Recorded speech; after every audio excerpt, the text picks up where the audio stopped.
breast post-operative. So chest wall, this first the clinical radiation oncologist will do the contouring. Contouring is nothing but the identifying the target and marking on the CT scans. So this is the target in this patient.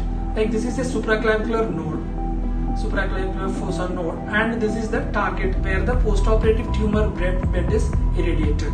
So here the red one is called the clinical target volume and the green one is called the planning target volume. So, and this clinical target volume covers the actual tumor where it has to be delivered, and the planning target volume PTV will be taken care for any movement or any misalignment in the patient positioning. So that will be taken into care. There will be a margin from the clinical target volume and the PTV will be drawn. And these are the CT scan where here the critical structure, main critical structure is the lung. Lung should be taken care, and the heart and the spinal cord.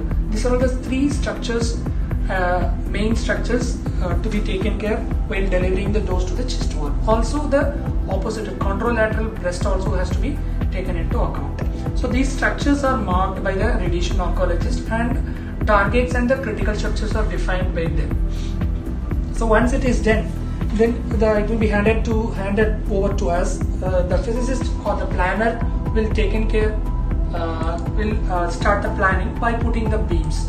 So here visually the beams are put something like this. So if I put the beam from the anterior direction of the patient, not only the tumor, the lung will get the full dose and also the heart will get the full dose. So I have to avoid lung and heart and the contralateral breast. So in those case, I will put the beam in the tangential way. So this is called the tangential fields of the breast irradiation. So this tangential will take only the beam of the dose. Dose will be delivered through this beam where the chest wall or the target volume which is marked will be irradiated. So the same way the other opposite side also, both the side tangential beam together, it will irradiate only the target volume which is marked, and the lung and the heart will be spared. So we have to try in different angles. We have to fix a particular isocenter, and we have to put the particular angle. We have to find out the angle. So in which angle it is delivering the more dose to the tumor and the minimal dose to this lung and the heart nearby. So we will find out those angles by some simple calculations, and then we will fix those angles, and then we will try to compute through the computer, and just after calculation it will show the dose distribution.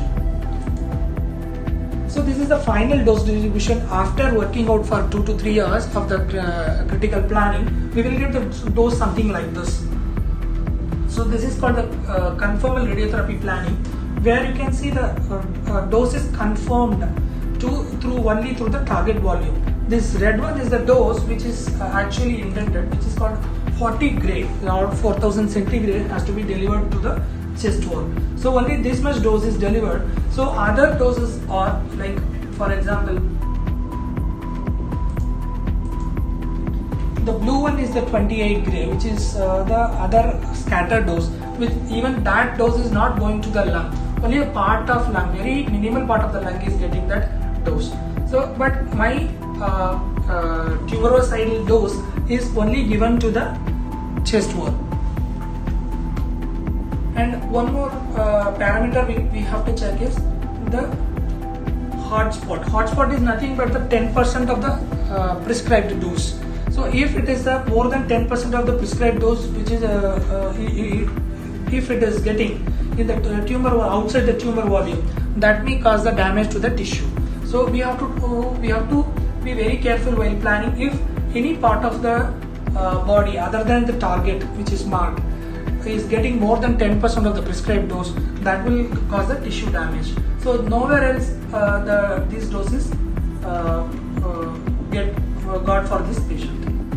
This is how the 3D conformal radiotherapy planning is done. This is called the dose volume histogram, which will show the graph between the dose and the volume.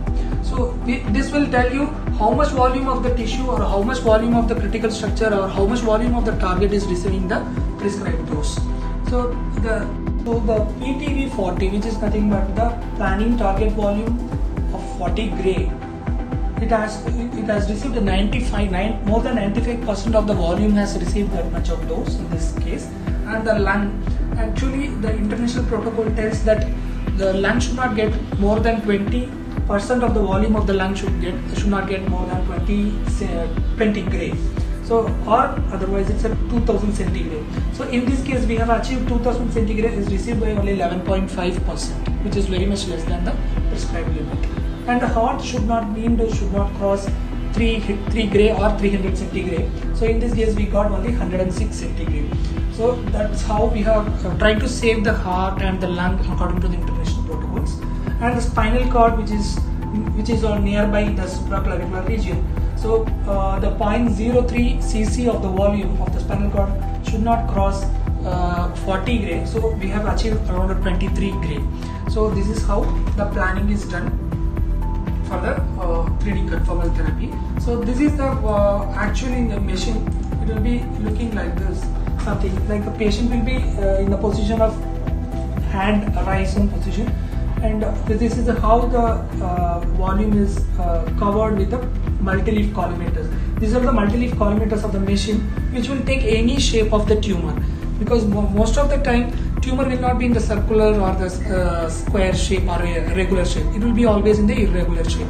So the multi-leaf collimator can take any shape of the tumor and it will try to shape first, and then the radiation will be on and the radiation will be delivered. So this is one advantage of the conformal radiotherapy, where the actual tumor will be getting the actual dose apart from the critical structures. So in normal olden days machine, there will not be any multi-leaf collimator, only the square field will be open. So apart from the tumor, the nearby lung or heart also will receive the same dose. So this is how the conformal radiotherapy dose planning is